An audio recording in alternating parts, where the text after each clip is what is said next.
To create a joint account on Lloyds Bank, visit their official website and navigate to the current account section.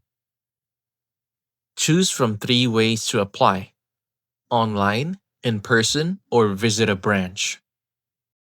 If both parties have accounts with Lloyds Bank and use internet banking or the mobile app, apply directly online. If not a Lloyds customer, you can create the account in person.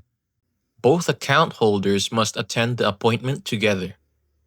Existing customers can apply through the internet banking or mobile app. If applying online, log in and follow the prompts. If applying in person, schedule an appointment with the nearest branch.